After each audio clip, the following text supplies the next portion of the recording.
Salut les gones, salut les fenotes, j'espère que vous allez bien. Aujourd'hui, émission Mercato avec Lucas, comme d'habitude le spécialiste analyse.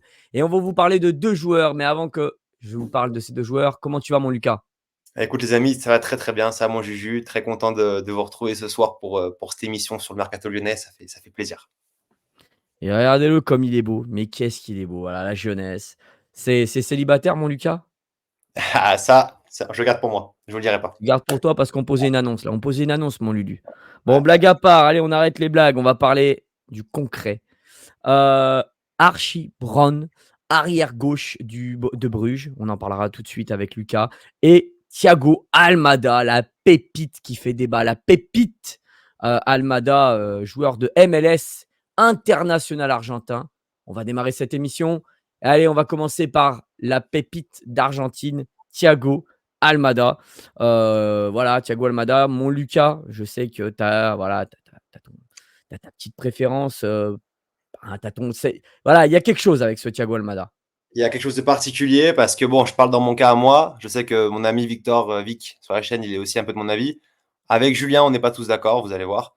Mais moi, c'est un Mmh. joueur que j'apprécie beaucoup. Il joue en MLS à l'Atlanta, Atlanta MLS, qui n'est pas une très belle équipe d'MLS, hein. On m'a informé que c'était une équipe moyenne en Amérique.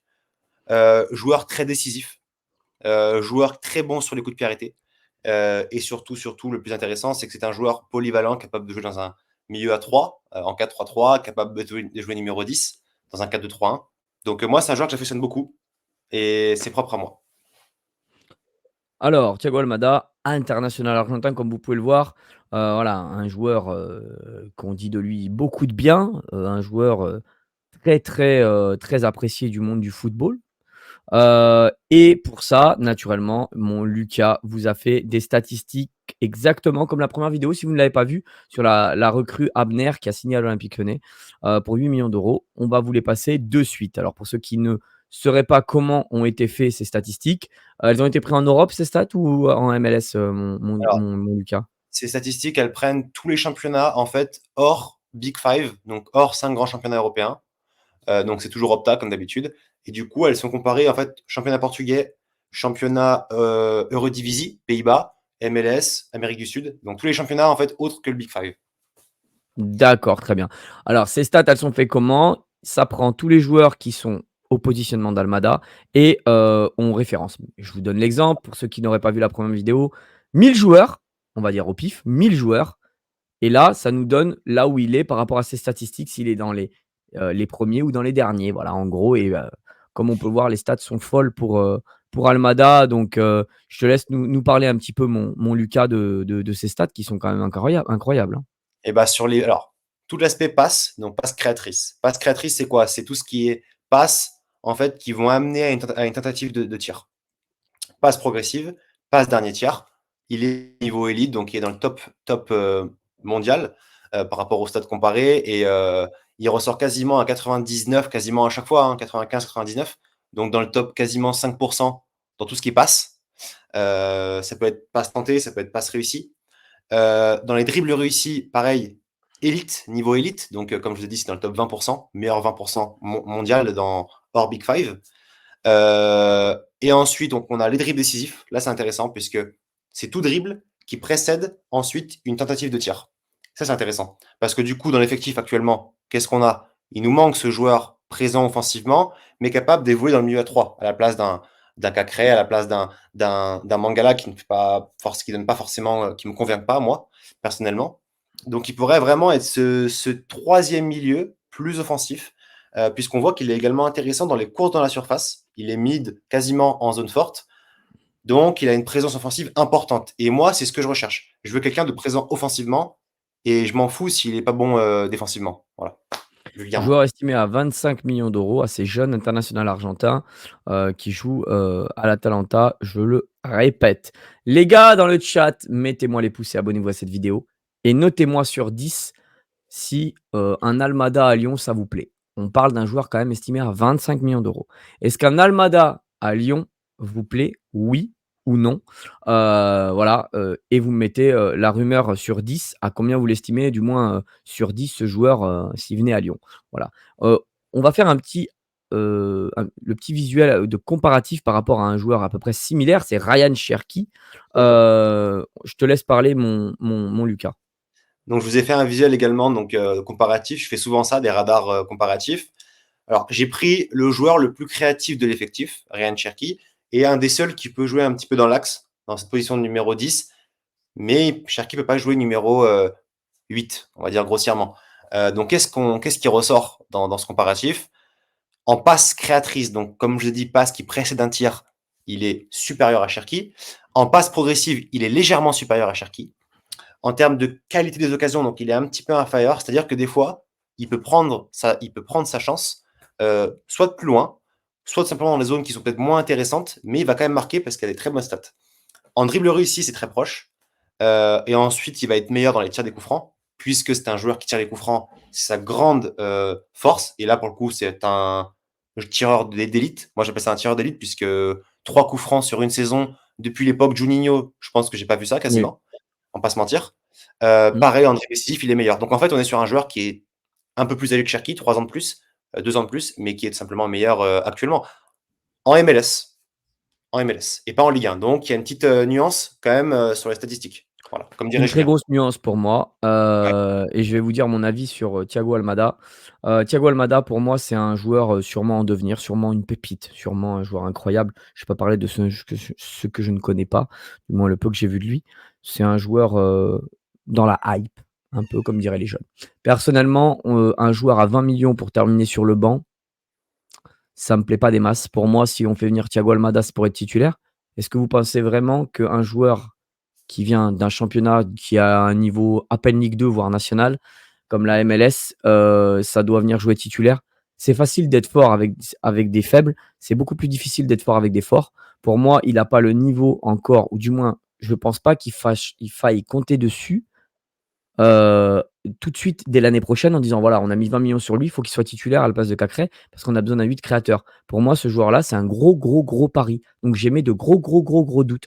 Moi, personnellement, si je devais noter cette rumeur, je la note 5 sur 10 parce que le transfert est très élevé et qu'on a besoin d'un mec, un taulier au milieu et que, ce joueur-là, pour moi, c'est pas un taulier, c'est un gamin qui va peut-être devenir quelqu'un.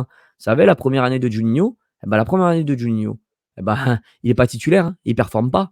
Mais tous les joueurs, hein, regardez la première année de Vinicius, regardez les premières années des grands joueurs qui viennent en Europe, c'est extrêmement compliqué, extrêmement compliqué. Il faut savoir quand même que le championnat américain est plus faible que le championnat, brésilien ou argentin, hein. Moi, je me rappelle de Delgado qui arrive à Lyon, qui est une légende en Argentine. Beh, il arrive, il est même pas titulaire. Donc pour moi, ce joueur, c'est un énorme pari.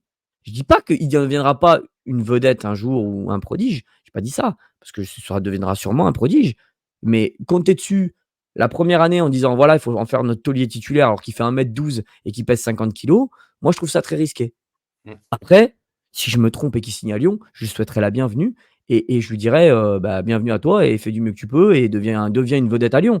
Mais personnellement, j'ai mes de gros doutes quand même, surtout la ouais. première année. Tu sais que j'ai Lui laisser le temps de devenir quelqu'un, oui, voilà. tu sais que j'ai Je un avis t'écoute mon différent moi Lucas. par rapport à ça. Moi, bon, vous savez, Bah, j'ai un vas-y, on avis un petit t'écoute. peu différent, mais c'est intéressant d'avoir un avis différent là-dessus. Bien C'est que sûr. moi, alors sur 10 déjà, c'est le plus important, une note sur 10, je vais mettre 8. Puisque pour moi, cet aspect primordial, c'était un joueur capable d'être exclusivement bon sur le caractère offensif, qui tire les coups de pied arrêtés, qui marque des buts. Heu, Maintenant qui pour moi qu'il évolue en MLS, c'est pas forcément un problème puisque de un, sa cote, elle est vraiment, vraiment trop haute pour être un simple joueur de MLS. C'est trop. Quand tu évalues à 27 millions sur Transfer Market, c'est quelque chose quand même de plus qu'un joueur classique de MLS. Et enfin, moi, le truc le plus important, c'est qu'il est très référencé chez tous les scouts qui le référencent très, très haut. Ah non, mais C'est même bien sûr, je dis pas qu'il a pas de talent, hein, même j'ai pas dit ça, oui, hein. mais c'est bien sûr. Mais moi, je le mettrais 8 sur 10 même actuellement. Pour moi, il est largement au-dessus de tout ce qu'on peut avoir actuellement, chez nous et même j'irais plus loin là-dessus, peut-être que les gens ne seront pas d'accord avec moi. En Ligue 1, ça rentre top 5 créateurs de Ligue 1 très, très largement pour moi. Donc c'est 8 sur 10. Eh beh, écoute, très bien. Chacun donnera son avis. Moi, j'ai le mien. Je serais très content de le voir arriver à Lyon, mais sur le banc. Donc ça fait cher le joueur à 25 millions sur le banc. Très cher, je trouve. Mais c'est mon avis. Mais je serais très content d'avoir ça. Je serais très hypé, comme diraient les jeunes, de l'avoir. En revanche, en tant que titulaire, Non, je pense que c'est très, très dur d'arriver en Ligue 1 et de performer tout de suite la première année en Europe et surtout en Ligue 1 qui est un championnat très physique.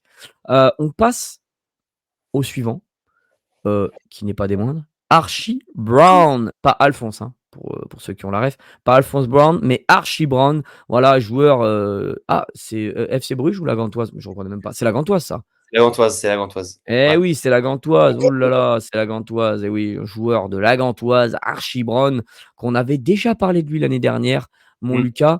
c'est vrai. Joueur intéressant. Parle-nous un petit peu de d'Archie Brown, s'il te plaît, mon Lucas. Il a un profil très atypique puisque très grande taille, 1,90 alors que c'est un arrière gauche. Donc un arrière gauche d'1,90, j'en connais pas beaucoup. Il est très Mmh. rapide, très, très rapide. Alors vraiment, dans l'effectif, je pense que chez nous, il pourrait être quasiment aussi rapide que Bryan, si c'était même plus, parce que franchement, j'ai vu des images, c'est une dinguerie. Hem, Comme on voit sur le graphique que je vous ai fait, sur le visuel, des petites faiblesses défensives sur les tacles. Des faiblesses également, alors c'est pas dans le graphique, mais sur les tirs bloqués. Heu, Interception, il est mid, donc c'est un peu problématique pour un défenseur, je trouve. En revanche, sur tout l'aspect offensif, l'aspect, course vers l'avant, ce que ne fait pas Tagliafico actuellement, et bah, écoutez, en passe créatrice, il est fort, en centre réussi, il est élite, en course On dans le va le dernier tiers, comparer à Tagliafico. on va le comparer à Tagliafico, mais il est élite dans tous les domaines, en fait, quasiment offensifs. Et du coup, on appelle ça un latéral offensif, puisque c'est clairement l'opposé de Tagliafico actuellement, ou l'opposé également de Mata, qui lui reste un peu plus derrière, même s'il fait quand même des bons centres, Mata. Et surtout, Mmh. point intéressant pour moi, que je voudrais noter, c'est sa taille et ses duels aériens. Il est élite en duel aérien gagné, donc pour un latéral, pour moi, c'est très intéressant et ça offre des possibilités différentes. Peut-être de le faire jouer dans l'axe, peut-être de le faire jouer un petit peu à d'autres postes. Ça, c'est intéressant. Très bien, je te remercie. Comme vous pouvez voir, vous avez les statistiques. Je vous ai expliqué, avec Almada comment ces statistiques étaient faites.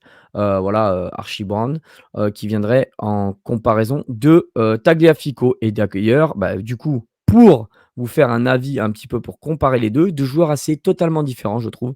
Et ben, on vous a fait ce graphique. Je remercie mon Lucas qui fait un travail excellent comme d'habitude, le spécialiste mercato. Donc notez-moi, Archie Brown sur 10. Combien vous noteriez, sur 10 Archie Brown, sur cette possible arrivée ou pas sur ce joueur? Notez-moi sur 10, ça c'est personnel, hein, chacun aura Mmh. son avis dessus. Moi Almada, c'est un joueur que j'affectionne, mais je l'ai noté 5 parce que pour, recruter, j'ai pas envie d'avoir un titulaire, un remplaçant à 25 millions parce que j'estime qu'il sera pas titulaire. Lucas estime que 8 sur 10. Et ben là, on va noter Archie Brown et on sera peut-être encore pas d'accord avec mon Lucas. Mon Lucas, je te laisse nous parler rapidement, de tout ça. Alors, je vous explique et après je donne ma note. Alors, pour moi, alors, donc dans le graphique, qu'est-ce qu'on voit? Encore une fois, on se rappelle d'Abner, hein, Abner qui était Mmh. l'opposé d'Enrique. Et bah là, qu'est-ce qui se passe? On voit que Brown, c'est l'opposé total de Tagliafico. Un latéral gauche offensif, comme je vous ai dit. Mais en revanche, il se fait manger par Tagliafico sur tout ce qui est défensif, tacle réussi, interception. Heu, Personnellement, je trouve que c'est intéressant d'avoir un latéral aussi offensif, puisque dans le foot moderne, on le voit souvent avec Leverkusen, hein, qui joue, avec, Grimaldo, qui joue avec, des pistons, quasiment des pistons en fait. C'est intéressant. Donc pour moi, dans la comparaison qu'on voit actuellement, bah, j'aime bien ce que je vois. Je vois un latéral offensif, je vois un latéral qui sait jouer offensif et qui a des petites lacunes par contre défensives et ça peut me gêner un petit peu. C'est pour ça que ma Très jeune, note hein. Joueur de 21 ans, estimé seulement à 5 millions d'euros aussi. Ça joue beaucoup dans mon et jugement, hein, apparemment sachez-le. C'est apparemment un jeune, hein. son prix pourrait être un peu plus élevé quand même. C'est estimation à 5 € à 5 millions pardon, Mmh. mais il pourrait être estimé à peu près à 8 quand même, de ce que j'ai vu sur, l'info de Sacha Tagliori. Donc je vais mettre 6 sur 10 personnellement. 6 sur 10, notez-moi aussi, la rumeur, le joueur, un petit peu co ce que vous en pensez de tout ça et surtout si vous aimez cette vidéo, mettez-moi les pouces et abonnez-vous. C'est gratuit, ça mange pas de pain et vous allez en bouffer du vidéo mercato. Et Il ouais. y aura les débriefs, il y aura tout ça. Et surtout demain, on a invité Chris. Chris, voilà, Chris, qu'est-ce que vous voulez que je vous dise? C'est voilà, c'est légende du club, meilleur arrière-centre que le club ait connu. Voilà, je vous le dis. Moi, je vais le noter 6 sur 10. C'est un joueur qui peut m'emballer, mais j'attends de voir parce que, bah, ouais, c'est un joueur pas très cher, les risques sont des moindres. Moi, je deviens vieux, donc maintenant, je suis près de mes sous. voilà, enfin du moins des sous de l'OL parce que ce n'est pas les miens, hein, malgré tout, mais même si je le vis comme si c'était à moi le club. En tout cas, voilà, j'espère que s'il vient, il sera performant, bon. Je pense que c'est un jeune joueur, qui peut apporter des choses intéressantes, parce que, bah, malgré tout les jeunes, c'est pas des joueurs à profil expérimenté, les 2 qu'on a cités aujourd'hui. Donc Ouais. j'attends de voir, je m'emballe pas. On a des bonnes surprises. Moi, Enrique, tout le monde le critiquait, puis ça a été une super surprise. Voilà, donc peut-être que Archie Brown, peut-être qu'Almada, voilà, peut-être, avec des si et le fameux «on verra» de Thiago de cette chaîne. En On tout cas, verra. voilà, merci mon Lucas, on verra exactement. En tout cas, merci mon Lucas. Merci mon Juju, écoutez, c'était un plaisir toujours de vous retrouver les gars, on a hâte de vous sortir toutes ces vidéos-là et toujours les mêmes visuels. Vous aurez, un maximum de visuels parce que je trouve que ça rajoute un petit peu de croustillant, ça rajoute un petit peu de choses. C'est mieux pour vous, je trouve. Voilà. Bien sûr, et commentez cette vidéo. J'aime avoir vos avis sur les joueurs. Vous l'avez très bien fait pour la vidéo avec Abner. Abner, joueur qui a signé à Lyon normalement pour 8 millions d'euros du Betis Séville. N'hésitez pas. Ça, c'est quand même 2 joueurs. Les rumeurs ressortent quand même. Donc, c'est pour ça qu'on sort cette vidéo. Je vous souhaite à tous une bonne soirée. Je vous dis à très vite. Ciao mon Lucas. Ciao les amis. Ciao, ciao.